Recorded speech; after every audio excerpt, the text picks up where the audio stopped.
오늘 마태복음 1장 이제 마지막으로 성령으로 잉태되신 예수 그리스도에 대해서 보고자 합니다. 지금까지 쭉 1장의 과정은 예수 그리스도를 설명하기 위해서 예수님의 계보를 쭉 기록된 것이었기 때문에 오늘이 1장의 결론이라고도 할 수 있습니다.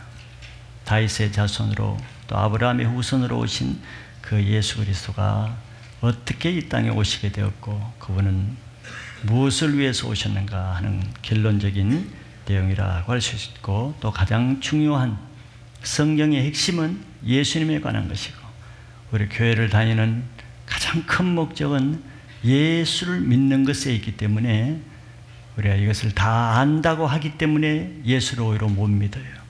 종교인들의 특징이 뭐겠습니까?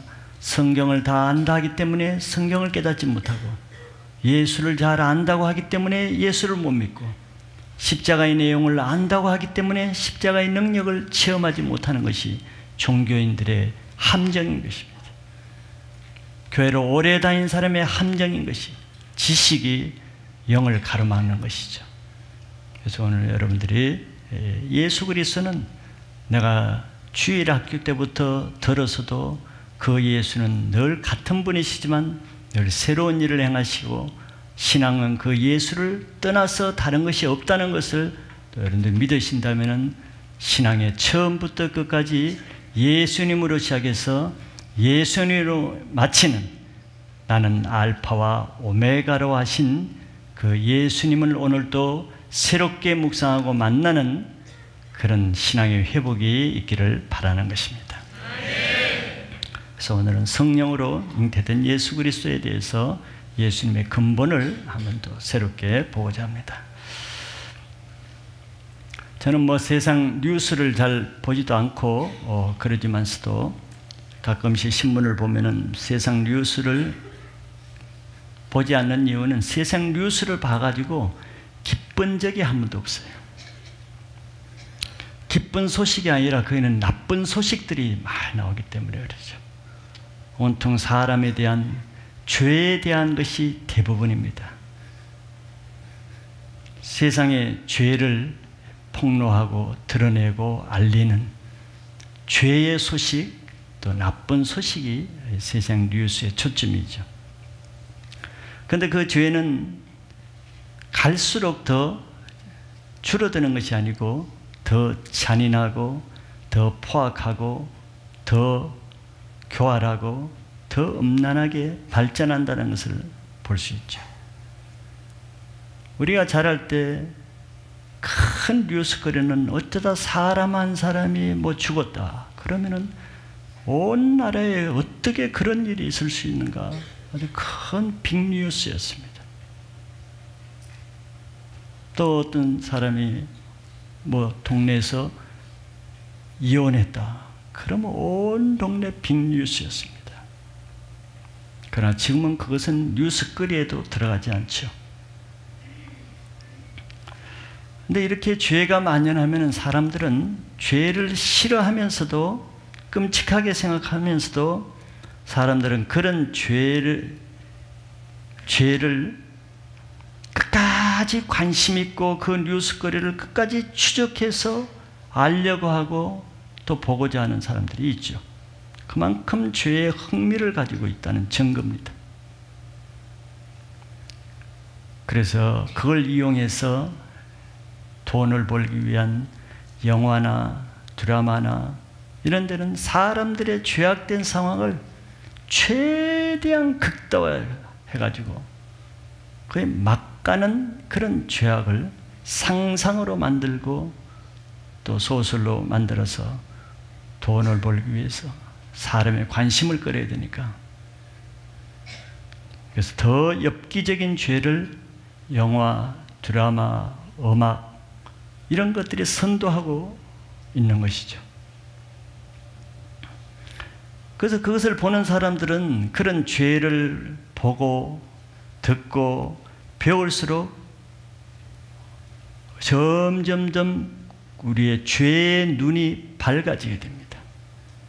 선악과를 계속 봄에 따라서 뱀의 말을 듣고 계속 선악과를 보면은 눈이 점점 밝아집니다. 어떤 눈이? 죄에 대한 눈이 밝아지는 거예요.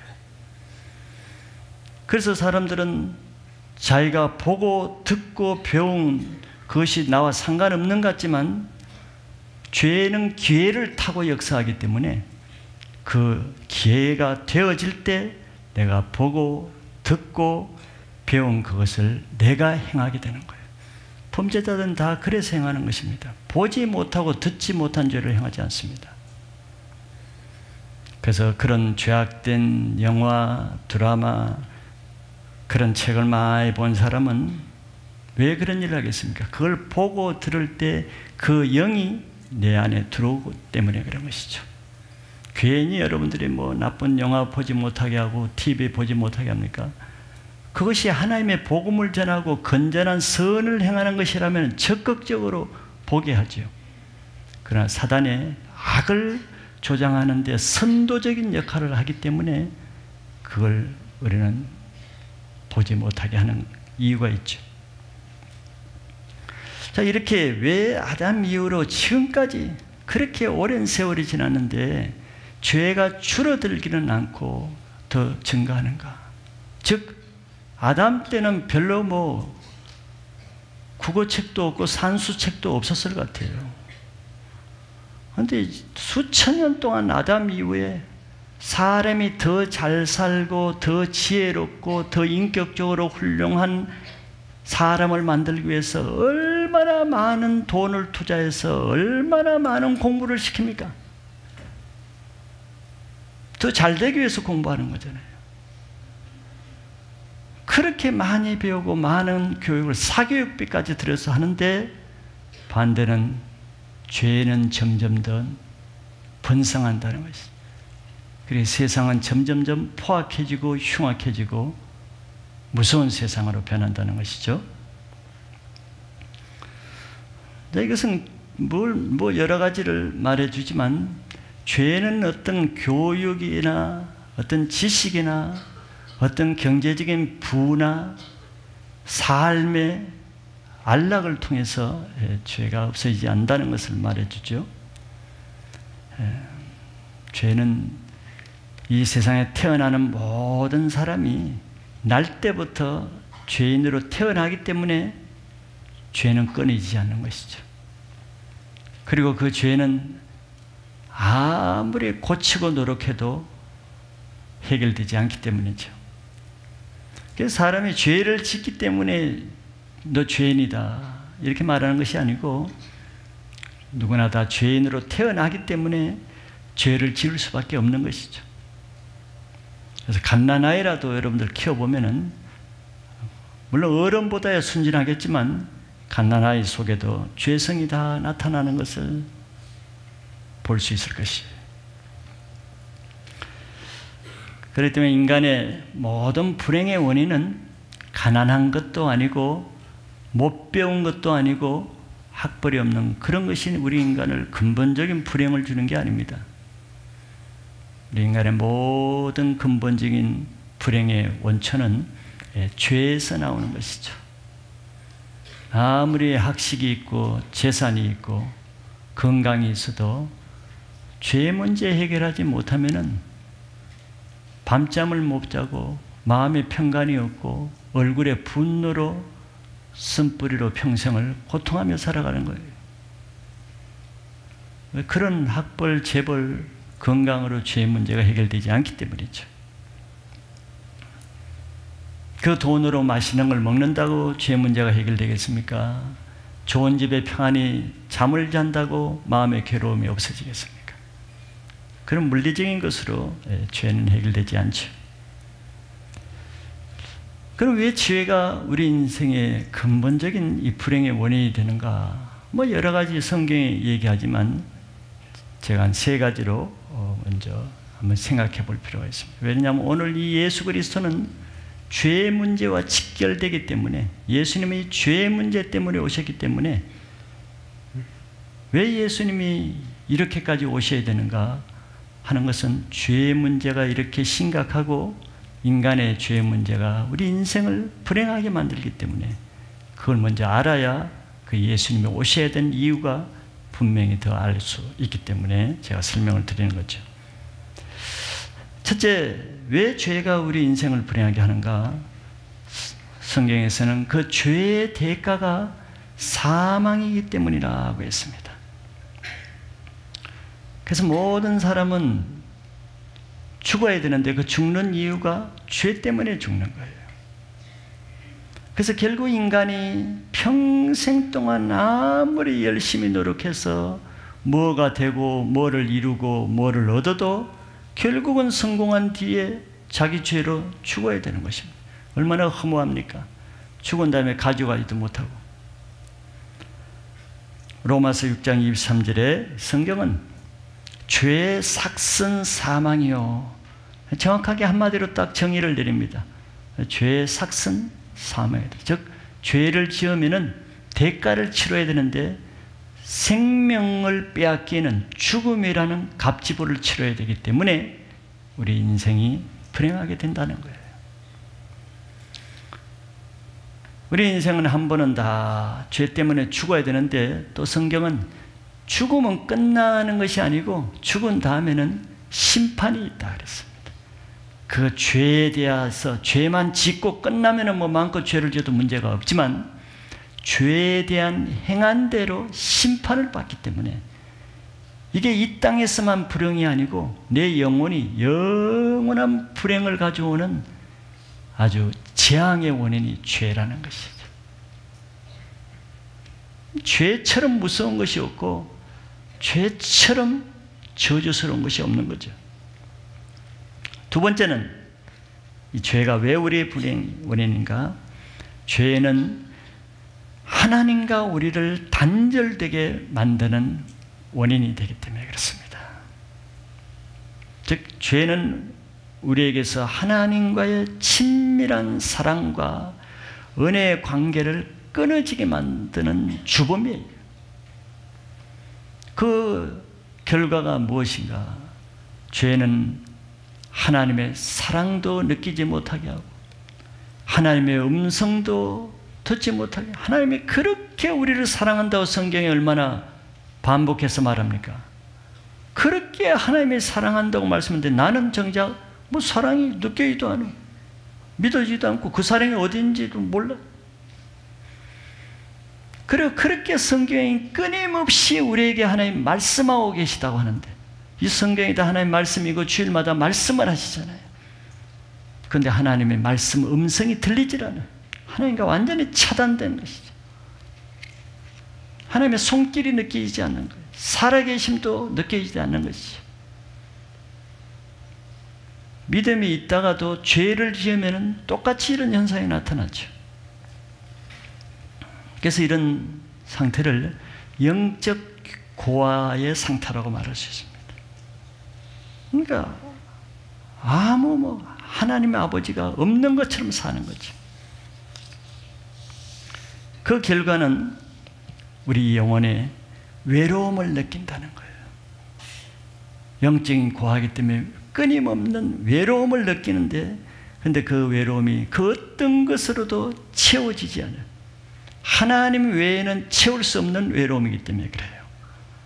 그래서 사람들은 그걸 모르고 그 외로움을 술로 채우려고 해도 더 안 되고 게임과 오락으로 그 외로움을 채우려고 해도 안 되니까 끊임없는 방황을 하면서 그 외로움이 폭력이나 혈기나 짜증이나 음란한 짓으로 마음의 불만을 이제 파괴적으로 폭발하는 것이죠. 이사야서 59장 2절에 그렇게 말씀하고 있죠. 오직 너희 죄악이 너희와 너희 하나님 사이를 갈라놓았고 너희 죄가 그의 얼굴을 가려서 너희에게서 듣지 않으시게 함이니라. 참 슬픈 말씀이에요. 죄가 너희와 너희 하나님의 사이를 갈라놨다는 얼마나 슬픈 일이에요. 그리고 더 슬픈 일은 그 죄가 하나님의 얼굴을 우리에게 가려서 우리가 아무리 말해도 하나님 듣지도 않으시고 하나님이 아무리 말씀해서도 우리가 듣지 못하게 만든 거지. 불통이 된 거예요. 교회는 다니나 하나님의 말씀을 못 듣고, 기도 자리에서 기도는 하지만 하나님의 음성은 듣지 못하는 벙어리 기도요, 귀머거리 기도죠. 또한 그로 인해서 죄는 하나님으로부터 오는 좋은 축복을 다 막는 역할을 해요. 정말 죄는 나쁜 것만 가져오죠. 그래서 우리 영혼은 사랑 결핍증이 생기고 욕구 불만이 생기고 그 결과로 짜증과 불평으로 피폐한 인생을 살아요. 돈을 쌓아놓고도 불만족이 생기잖아요. 모든 성공을 해놓고도 끝없는 공허감을 느껴야 되는 것이, 죄가 우리의 결핍증을 가져오게 하는 거예요. 예레미야서 5장 25절에 이렇게 설명하고 있죠. 너희 허물이 이러한 일들을 물리쳤고 너희 죄가 너희로부터 좋은 것을 막았느니라. 참 슬픈 현상이에요. 하나님 우리가 얼마나 잘 되기를 원하시는데, 하나님 우리를 얼마나 행복하게 살기 위해서 이 땅에 만들어 놓으시는데, 그 한 가지 죄 때문에 모든 좋은 일을 죄가 물리쳐버린 거예요. 하나님이 좀 도와주려고 오는 것을 물리쳐버려요. 하나님이 좀 좋은 것을 가지고 주려고 그러면 그것을 막아버려요. 그래서 하나님 매주마다 좋은 것을 좀 주려고 좀 말씀으로 이렇게 하면은 그걸 거역하고 반항하고 불평하고 말씀을 막아버려요. 잘 한번 생각해 보세요. 우리 인생의 불행이 정말 내가 먹을 것이 없고 집이 변변치 못해서 불행한가? 아니면 그 원인이 어디서 나오는가? 그는 성경에서 찾아야 바른 원인을 알 수 있습니다.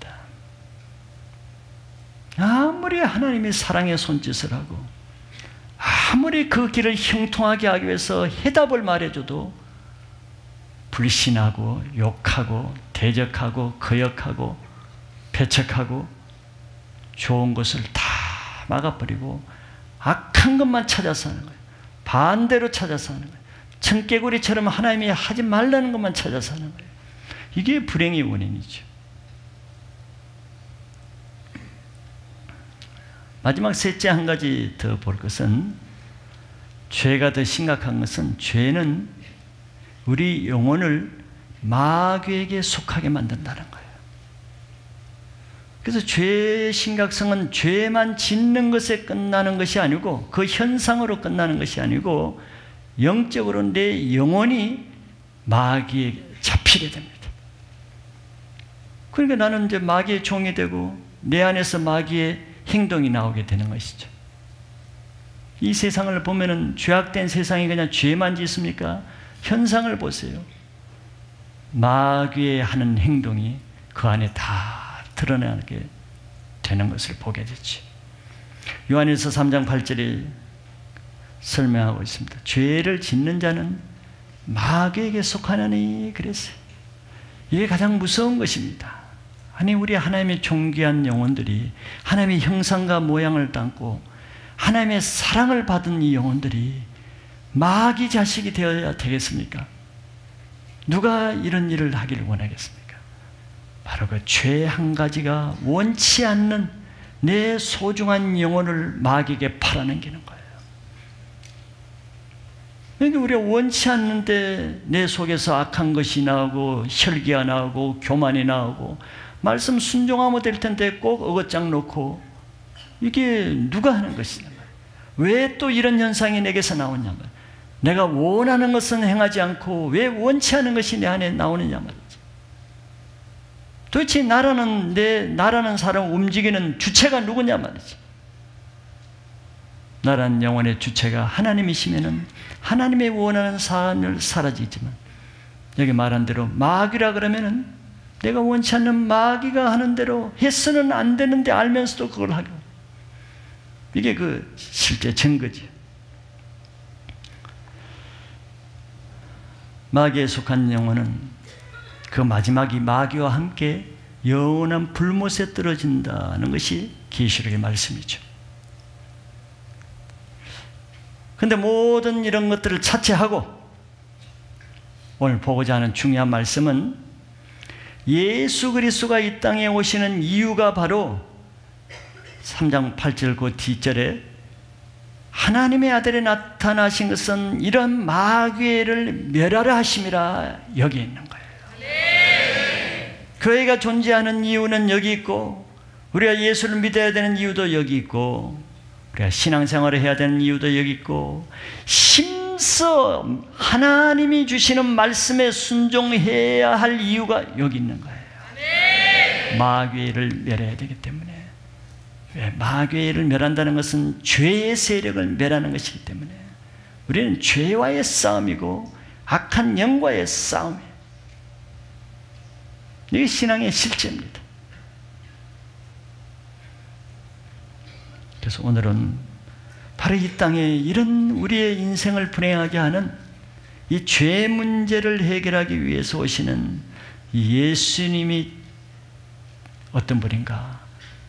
마태복음 전체는 이 예수님에 대해서 말씀하고 계시는데 오늘은 그 중에 예수님의 탄생, 초창기 예수님에 대해서 말씀하고 있는데 그것에 대해서 출생에 대해서 먼저 간단하게 보고자 합니다.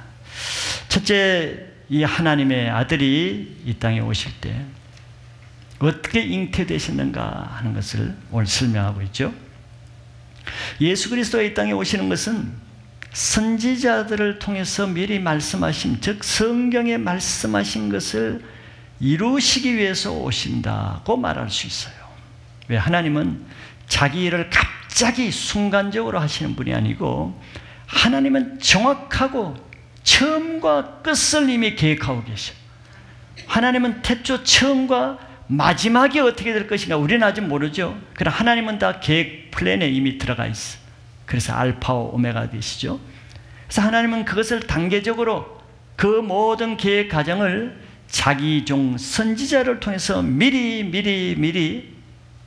2000년 전, 4000년 전, 5000년 전, 아니면 1000년 전, 500년 전에 미리 그 때가 되었을 때 어떤 일을 내가 할 것이다 하는 것을 미리 말씀을 해 주신단 말이죠.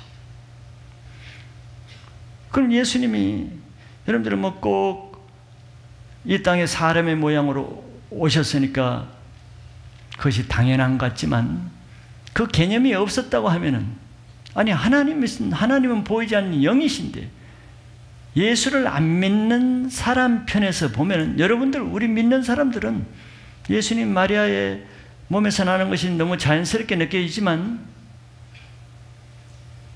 내가 예수를 안 믿는 사람 편에서는 그것이 자연스럽지가 않습니다. 왜? 우리 지금 하나님이 안 보이잖아요.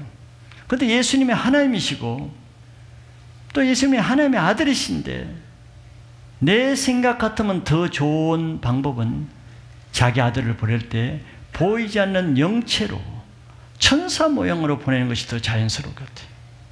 그것이 맞는, 그러면 사람들이 더 오히려 더 잘 믿을 것 같아요. 근데 하나님은 자기 아들을 이 땅에 보내실 때 보이지 않는 영어로 천사의 모양으로 보내시지 않았단 말이죠. 그것이 더 놀라운 것입니다. 근데 이게 또 갑자기 그런 것이 아니고 이미 하나님은 성경에 예언을 그렇게 해놨어요. 어떻게 사람의 후손으로 보낼 것이라고 했기 때문에 그 말씀을 이루기 위해서 사람의 후손으로 오게 하신 거죠. 그런데 그것을 선지자들에게 반드시 미리 보이시고 한다는 것을 염두에 둬야 됩니다. 아모스 3장 7절에 보면 주 여호와께서는 자기 비밀을 그 종 선지자들에게 보이지 아니하시고는 결코 행하심이 없으시니라 그랬어요.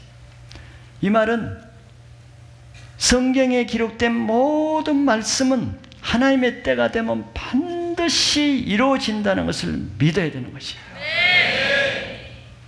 특별히 마지막 때를 살고 있는 우리들은 특별히 성경의 마지막 때에 대해서 하나님이 뭐라고 미리 선지자를 통해서 예언하셨는가, 그런 일을 더 잘 알아야 될 필요가 있겠죠.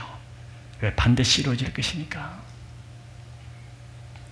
그래서 오늘은 하나님의 아들인 예수 그리스도가 어떻게 그러면 선지자들이 말한 대로 오셨는가 하는 것을 봅니다. 첫째는 처녀의 몸에서 잉태됐죠. 물론 여자의 몸에서 잉태됐다 하는 것이 뭐 정확한 표현인데, 여자라 하면 좀 더 구체성이 없기 때문에 처녀라고 이렇게 하는 것입니다. 왜냐하면 성경에는 예수 그리스도는 여자의 후손으로 태어날 것이라는 것을 예언적으로 말씀했거든요. 창세기 3장 15절에 보면은 오래전에 창세기에 벌써 예수 그리스도가 어떻게 오시고 그 예수 그리스도가 어떤 일을 하실 것인가를 가장 오래된 성경인 창세기에 이렇게 기록되어 있죠.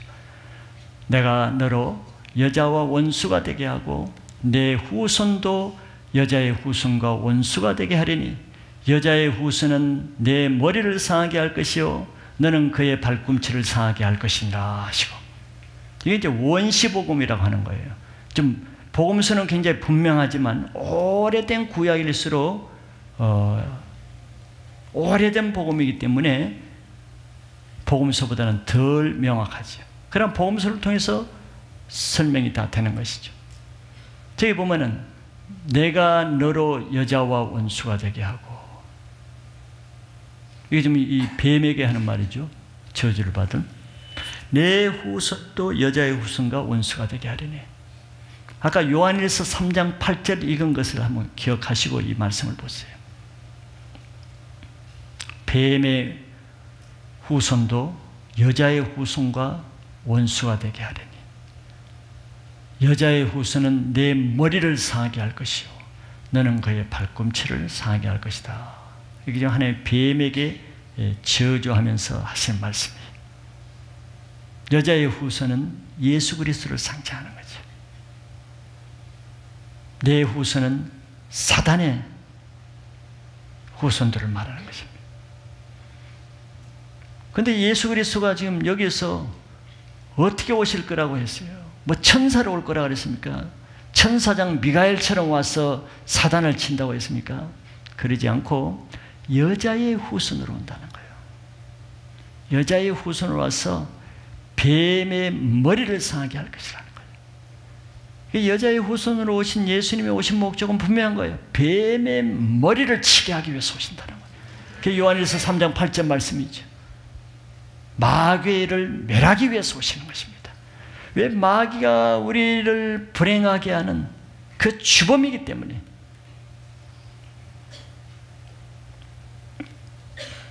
그래서 이 예언을 이루시기 위해서 예수님은 처녀 여자인 마리아의 몸에서 태어나셔야 되는 것이죠.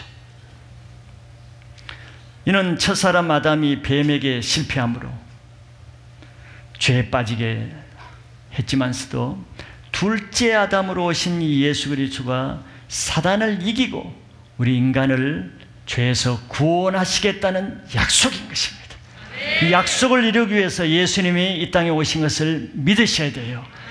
이게 기독교와 교회 다니는 가장 핵심적인 메시지입니다. 근데 사단이 어떤 일을 하겠어요? 사단이 어떤 일을 하겠어요? 이 메시지는 사단의 머리를 치는 메시지거든요. 그럼 사단이 가만히 있겠어요? 자기 머리를 치는데 머리 쳐라고 머리 대밀고 그냥 이렇게 하겠어요? 절대 그러지 않죠.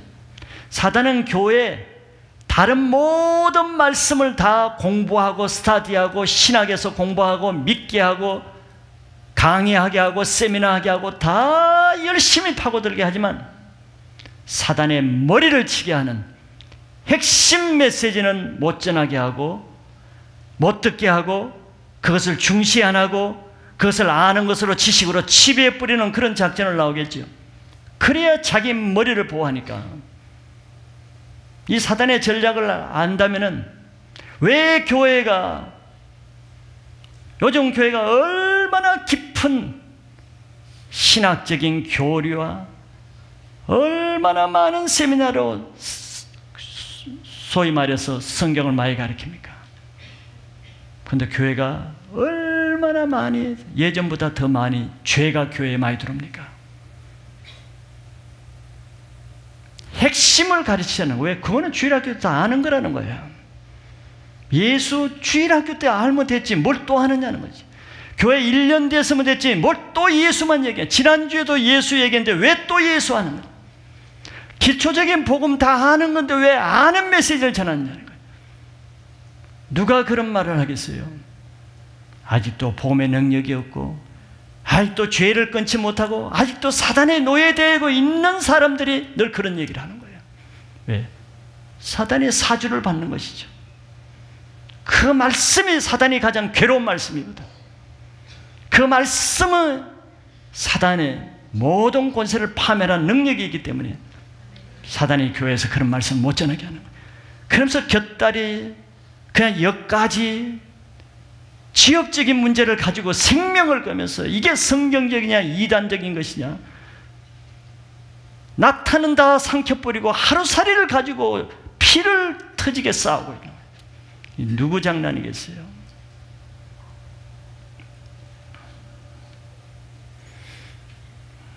예수님이 오신 목적은 단 하나, 죄를 없이 하는 것이고, 그렇다면 이 교회의 머리는 예수님이고, 그럼 교회가 무엇을 해야 될 것인가? 단순한 거, 예수를 전하면 되는 것이죠. 두 번째는 예수님이 성령으로 잉태되었다는 것이죠. 예수님은 사람의 모양으로 오셨지만 사람의 혈육으로 잉태된 것이 아니라 하나님의 성령으로 잉태되었다는 것이 중요합니다. 왜 그러면 예수님은 사람의 육정이 아닌 처녀의 몸을 통해서 성령으로 잉태되어셔야 하는가 하는 이유는 또 분명합니다. 그것은 죄 없으신 사람으로 오셔야 되기 때문에 이게 중요한 것입니다. 사람으로 그냥 오시는 것이 아니라 더 중요한 것은 죄 없으신 사람으로 오셔야 되는 거예요. 왜? 우리를 죄에서 구원하는데 이것은 아주 중요한 이유가 되기 때문에 그래요. 그래서 예수님은 완전한 사람으로 오셨지만 또 죄는 없으신 완전한 하나님이시라는 것을 믿어야 됩니다. 그러니까 예수님은 똑같이 우리와 사람이지만 우리와 같지는 않아요. 왜? 죄가 없으신다는 면에서. 처녀의 몸에서 성령으로 잉태되는 이런 일은 사람이 하는 일이 아니고 또 세상에서 일어나는 일이 아니죠. 영적 세계에 속한 일입니다. 이것을 다른 말로 하면 신비에 속한 일이라고 말하죠. 사람이 이해하지 못하니까 신비스럽단 말이죠. 어떻게 결혼하지 않는 처녀에게서 아이를 낳을까? 이게 신비스럽잖아요. 그런데 그것만 신비가 아니라 예수님은 탄생 때부터 부활을 성천하실 때까지 이 세상에 있을 동안 모든 예수님의 사역은 신비에 속한 것입니다. 즉, 이 땅에 속한 일이 아니고 영적 세계에 속한 사역을 하셨다는 거죠. 왜? 그분은 태어나실 때부터 신비로 태어났잖아요. 영으로 태어나셨단 말이에요. 물로 포도주를 만드는 것이 여러분들 그 신비지 그게 정상적입니까? 냄새나는 죽은 나사로를 모둠에서 살리는 것이 이게 신비한 일에 속하는 것이 이게 도대체 정상적인 일입니까? 물리로 귀신도 아니신 분이 물리로 걸어 바다 위로 폭풍 치는 바다 위로 걸어 다니시는 것이 이게 어디 정상적입니까? 신비에 속한 일이죠.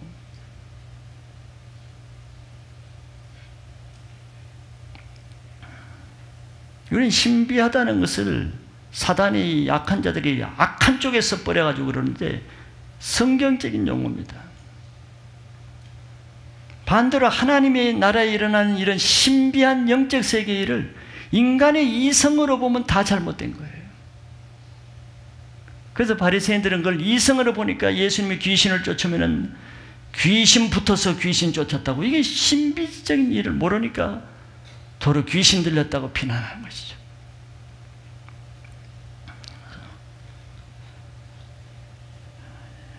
이것은 무슨 뜻이냐면은 우리가 앞으로 복음서를 계속 공부할 때는, 복음서뿐만 아니라 성경 전체를 우리가 공부할 때는 모든 일이 영이신 하나님이 하신 일이고 또 성령으로 태어나신 이 예수 그리스도가 하신 일이기 때문에 이 모든 일을 내가 영어로 받지 않으면은 바리새인과 같이 모든 일을 판단거리로밖에 보이지 않게 된다는 거죠. 그러니까 그 말씀을 어떻게 믿을 수 있겠으며 받아들일 수 있겠으며 그 예수님을 어떻게 믿겠으며 그 하나님 말씀을 어떻게 신뢰하겠어요? 그 믿음이 안 들어가고 종교 생활에 빠지는 것이죠. 고린도전서 2장 14절 우리가 아는 바와 같이 육에 속한 사람은 문제가 뭐냐면 하나님의 성령의 일을 받지 않기 때문에 문제가 되는 거예요. 왜 받지 않겠어요? 이는 그것들이 그에게는 어리석게 보이며 또 그는 그것들을 알 수도 없나니 그러한 일은 영적으로 분별되기 때문이다. 영적인 일은 영적으로만 분별되는 거예요. 영적으로 분별이 안 된다면 내가 아직 영적이 아니구나, 내가 육에 속한 사람이구나 인정만 해도 죄를 안 짓습니다. 그래서 이런 육신에 속한 영적인 말씀을 깨닫지 못한 이런 사람들은 결국 철학적인 차원, 도덕적인 차원, 윤리적인 차원에서 종교생활을 할 수밖에 없죠.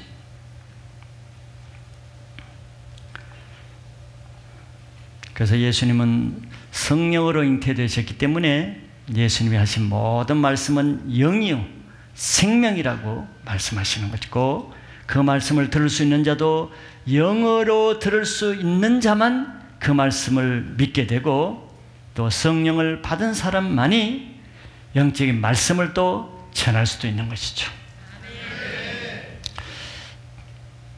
두 번째, 하나님의 아들의 이름에 대해서 말씀하고 있습니다. 성경에서 그 이름은 중요하지요. 왜? 그 사람의 특성과 사명을 나타내는 의미가 있습니다. 그래서 하나님께서 그 어떤 사람을, 그 인생을 새롭게 변화시켜주거나 새로운 사명을 주고자 할 때는 성경에서 보면 이름을 먼저 바꿔주십니다. 뭐 성경에 그런 게 많죠. 아브라함의 처음 원래 이름은 무엇인지 여러분들 아시죠? 처음부터 아브라함이 아닙니다. 처음에는 아브람 세자였어요. 근데 한 자를 더 늘어주셔서 아브라함이로. 근데 그 의미는 틀려요. 한 자 늘었지만. 사라의 원래 이름도 사라가 아닌 거 아시죠? 예. 사레에서 사라는 한 획을 줄여줬어요. 그래서 아브라함이 아브라함으로 사레는 사라로 바꿔주신 이유는 그 이름 부르기 힘들다 좀 이렇게 해라 그런 게 아니에요. 그의 사명과 그의 인생을 새롭게 내가 인도하겠다는 하나님의 의지의 표현이 그 이름이 바뀌어진 것입니다. 뭐 많지요. 야곱도 원래 옛 이름이지만 그가 하나님이 이스라엘로 바꿔준 것은 그가 이스라엘의 조상으로 내가 너를 세우겠다는 의지의 표현을 바꿔줬는데 그렇게 된 거예요. 예수님도 마찬가지예요. 그 하나님이 같은 하나님이시니까 예수님의 제자들을 부르시고 그 중에 고기 잡는 어부인 요한의 아들 시몬을 불렀죠. 예수님이 안 부르시면 이 시몬은 아버지도 어부, 자기도 어부, 아들도 어부, 어부하다가 어부집으로 끝날 거예요. 그런데 이 시몬을 불러서 제일 먼저 한 것이 앞으로 내가 너를 시몬이라 부르지 않고 내가 베드로라고 부르겠다. 베드로는 반석이라는 뜻이거든요.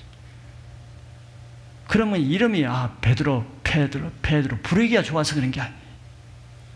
내가 너를 너 이름처럼 내가 쓰겠다는 뜻인데, 그리고 바꿔줌으로써 그 인생이 그렇게 된 거예요. 또 야고보 요한에게도 그 형제인데 보아네게는 우레의 아들이라는 뜻이죠. 큰 천둥치는 것 같은 그런 인생으로 내가 살게 하겠다. 그래 바꿔준 거죠. 이렇게 우리 사람의 이름도 이렇게 하나님이 바꿔주듯이 하나님이 지정한 사람은 미리 하나님이 이름을 지어줍니다. 그 중에 하나가 세례 요한이죠. 세례 요한은 원래 그 이름이 안 맞는 거예요. 사가라, 자기 부모가 사가라거든. 사가라 집안에는 사가라 이 맞게 해야 되는데 전혀 요한이라 하라. 하나님 미리 지어줬어요. 마찬가지로 자기 아들을 보내실 때야 말할 것도 없겠죠. 근데 하나님은 자기 아들에 대해서는 이름을, 자기 아들이니까 이름을 좀 많이 지어주셨어요. 하나만 지어준 게 아니고. 이사야서 9장 6절에 보면은 큰 이름을 5개나 지었어요. 집에 들어가서 다 하나씩 또 자기 아들, 딸 이름 더 지어도 뭐 되겠죠. 9장 6절에 보면 5가지 이름이 나옵니다. 이런 한 아기가 우리에게서 낳고, 이 아기가 예수 그리스도죠. 한 아들을 우리에게 주신 바 되었는데 그의 어깨에는 정사를 메었고 그의 이름은 하죠. 이름 5가지. 첫째 기묘자, 둘째 모사, 셋째 전능하신 하나님, 넷째 영존하신 아버지, 다섯째 평강의 왕이라 할 것임이라. 이름을 하나님 미리 지어줬어요. 예수님이 아직 나기도 않았는데, 우리는 보통 나게 그냥 출산한 한 달 전, 뭐 1년 전에 짓잖아요. 하나님은 적어도 통이 크셔서 한 700년 전에 미리 지었어요. 미리 지었어요. 믿음이 대단하시죠? 700년 전에 날 걸 미리 지었어요. 하나님은 천년이 하루 같으니까. 이 이름은 그 성품과 사역을 나타냅니다. 앞으로 그 예수 그리스도가 이 땅에 와서 어떤 사역을 하며 그의 성품이 어떤 분이신가를 미리 알려주시는 거죠. 그런데 오늘 본문에는 마리아의 남편 요셉에게 천사가 꿈을 통해서 태어날 아들의 이름을 2가지로 말합니다. 그 2가지를 봅니다. 첫째는 예수라는 이름, 우리가 잘 알듯이 예수로. 그래서 하나님은 자기 아들을 이 땅에 보내실 때 그 이름 미리 예수로 지정해 줬습니다.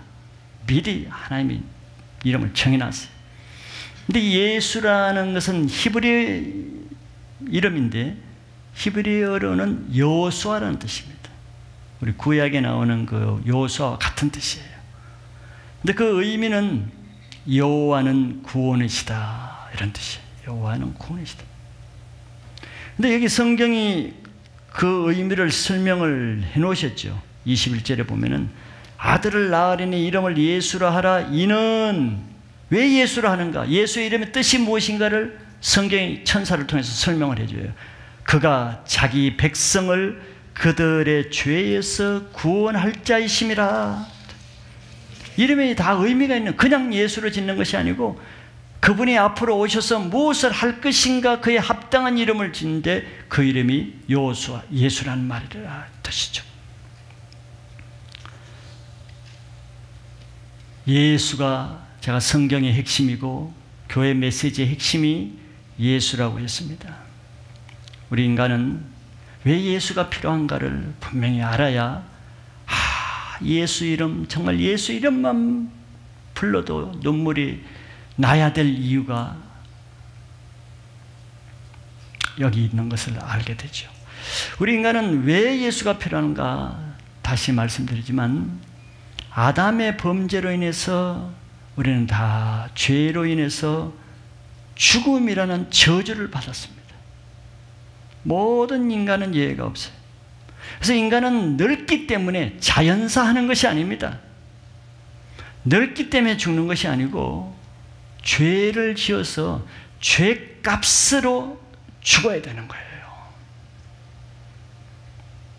그럼 어린아이는 왜 죽습니까? 안 늙었는데. 죄값으로 죽는, 늙기 때문에 죽는 게 아니에요. 그런데 잘 들어보세요. 내가 죽지 않는 방법을 한번 생각해 보실 필요가 있겠죠. 여러분 살려 그러면은 병원에 가서 막 약 타먹고 이래야 사는 게 아니에요. 약 더 먹다가 죽을 뿐이지. 네? 죽지 않는 방법을 성경적으로 알아야 돼. 왜? 죽음이 죄값으로 왔으면은 죽지 않으려면 어떻게 하면 되겠습니까? 죄값을 치러버리면은 죽지 않을 수가 있죠. 근데 죄값이 뭐냐? 목숨이에요. 사망, 목숨이란 말이에요. 근데 내가 죄값을 치르는데 내 목숨이 2개가 있다면 내가 1개는 살 수 있겠죠. 근데 내 목숨은 하나뿐이에요. 하나뿐인 내 목숨은 내 죄 지은 죄값, 한 죄값밖에 치를 수가 없어. 여기까지 이해가 되시죠? 네. 그러니 나는 내 죄를 구원할 수가 없는 거예요. 내 죄값을 치를 값이 없으니까, 다른 값이 없으니까. 나뿐만 아니라 모든 인간은 이런 운명적인 삶이 있습니다. 내 죄값 한 생명밖에 없어.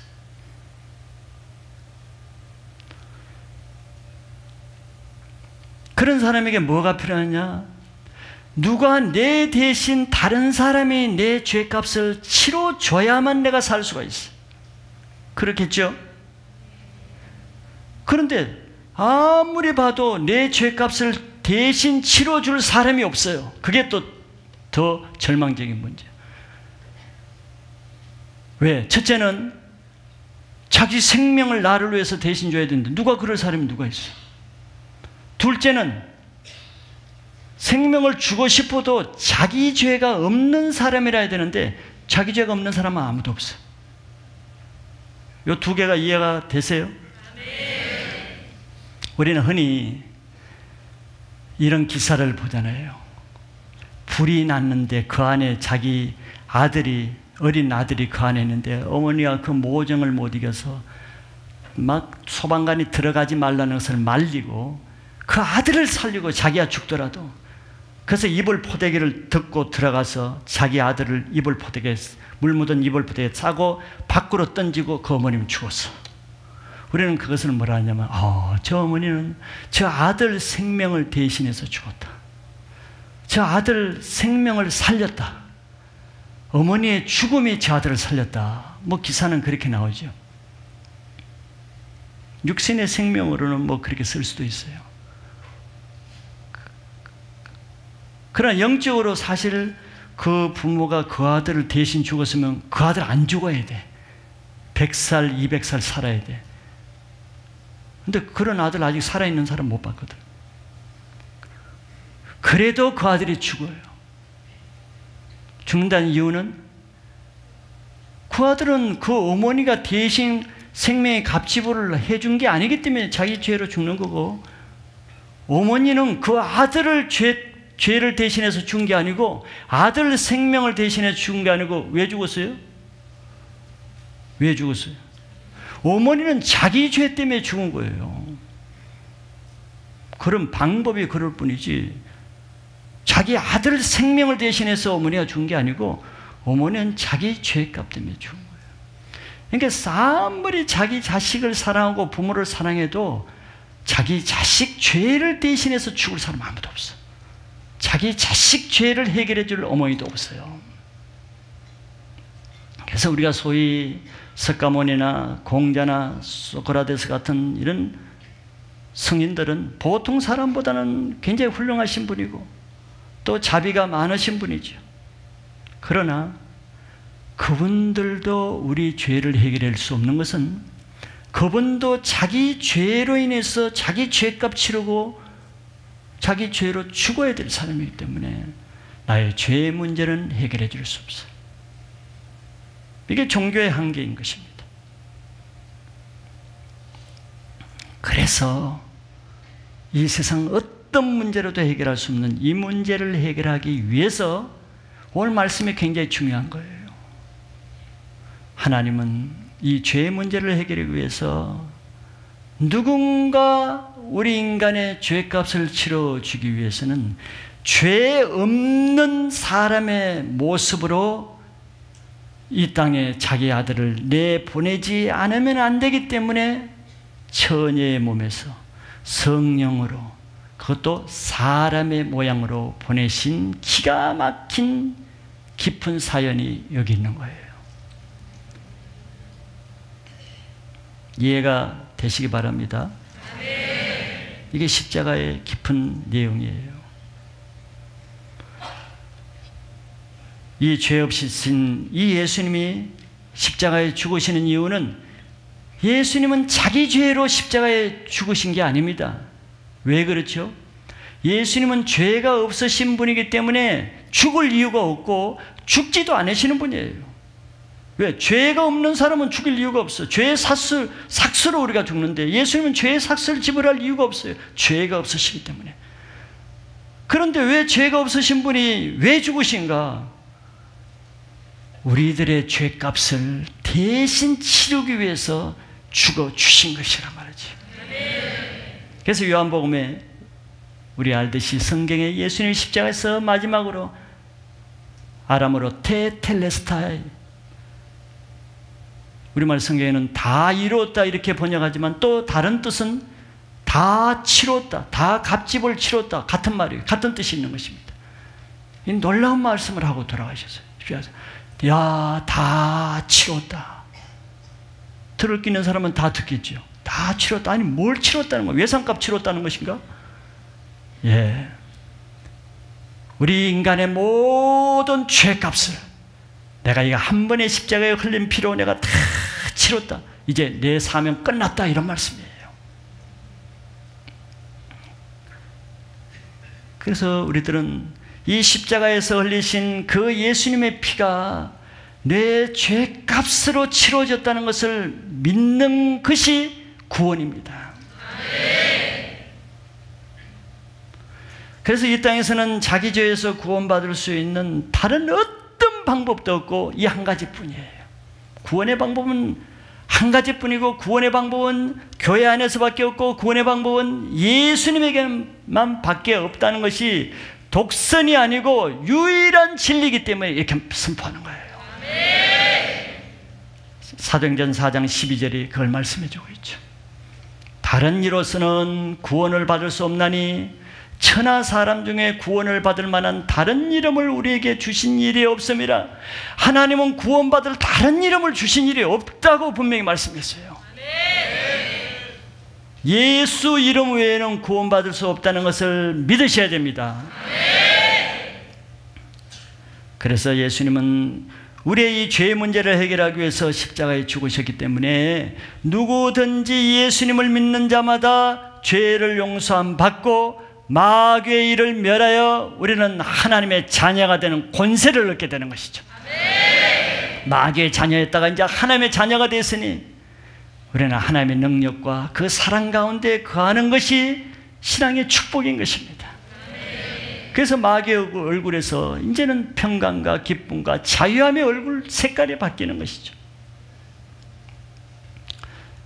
자, 이렇게 생각해 볼 때 여러분들 이 엄청난 능력, 수천 년 동안 내려오는 마귀의 올무 죄 세력을 예수 그리스도의 십자가 안에서 단번에 해결될 수 있는, 강도가 변하고 술주정권이 변하고 허랑방탕한 인간들이 수천 년 동안 변화된 이 능력이 예수 그리스도 안에서 난다고 할 때 안타까운 게 뭐가 있겠어요? 이렇게 엄청난 일을 예수님이 십자가에서 죄 없으신 몸으로 희생을 다 해놨는데 안타까운 일이 뭐겠어요? 아직도 이것을 알지 못하는 우리 가족들, 세상의 사람들, 너무너무 안타까울 뿐만 아니라 더 안타까운 일은 이걸 그렇게 매주마다 듣고 교회에서 공부도 하고 주일학교 때부터 듣고 오랫동안 교회를 다녀도 구원의 확신도 없이 내 속사람이 변화되지 않고, 예수님은 그런 죄 때문에 자기 생명까지도 드러났는데도 자기 작은 지푸라기 같은 그 죄 문제도 아직 해결하지 못하면서 교회를 다니는 이런 사람이 참 예수님을 보실 때는 너무너무 가슴 터지게 아프겠죠. 그 예수님의 마음을 생각해 보세요. 내가 엄청난 억만가지의 그런 죄를 위해서 죄 없는 자기 피를 흘려주셨는데 하루살이 같은 조그마한 갈고리 같은 죄에 묶여가지고 그것도 교회 안에서, 그것도 말씀을 계속 보면서, 그것도 매주 예배를 드리면서 2000년 전에 예수님이 그걸 목도했죠. 회당 안에서, 성전 안에서 평생 지내는 바리새인, 서기관, 장로, 제사장들을 통해서 마음이 터지는 마음을 주님이 이미 체험하셨는데 2000년 동안 계속 교회 안에서 주님은 그런 마음을 보시고 있는 거죠.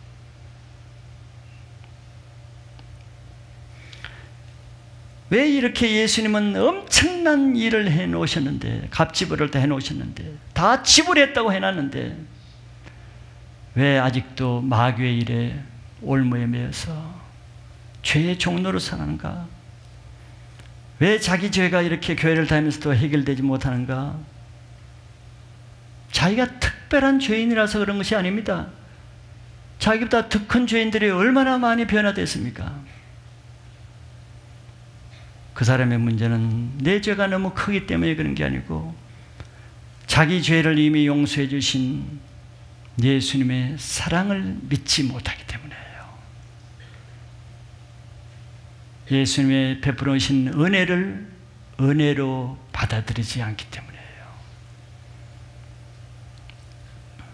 그런 분은 지금이라도 예수님의 십자가에 죽으신 그 예수님의 피가 이미 내가 할 수 없는 그 죄의 값을 이미 지불했다는 그 사실을 믿으면 됩니다.